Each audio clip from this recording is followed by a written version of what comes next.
وهذا ما شاء الله تبارك الله مجلس العم علي، يحب الشغل اليدوي وكتابة الآيات والمصاحف، هذا كله من شغل يده. هذه المصاحف ما شاء الله تبارك الله. الله أكبر، الله أكبر، ما شاء الله تبارك الله. شوفوا يا أخوان، هذا كله شغل يده. سبحان الله، والله يا رجل مبارك.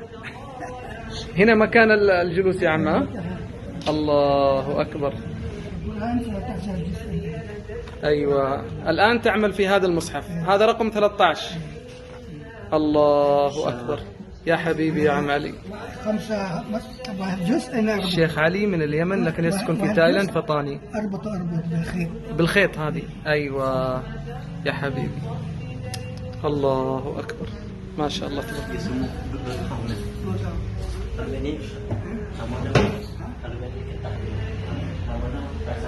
وهذه هي المصاحف عم علي. ها؟ هذه المصاحف يا اخوان، شوفوا.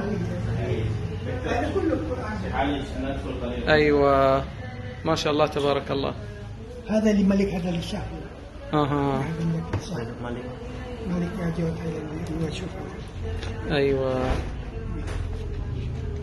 هذا لملك تايلاند. ملك تايلاند الشعب. ايوه، هذا اللي شافه ملك تايلاند، اطلع عليه. الله اكبر. هذا الثالث. ايوه، أول قرآن كتب بخط الثلث. أول واحد بخط الثلث. أيوة، سبحان الله، سبحان الله. الشيخ كتب 13 مصحف. هذا أول قرآن، وهذا أول قرآن، هذا بخط الثلث.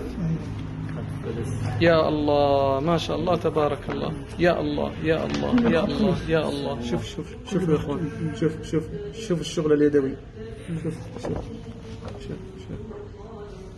ودائما نهاية الصفحة تكون برقم. الله أكبر، ما شاء الله. والله يا رجل مبارك يا اخوان، نور على نور. الله يحفظك يا عم علي، الله يحفظك ويسعدك.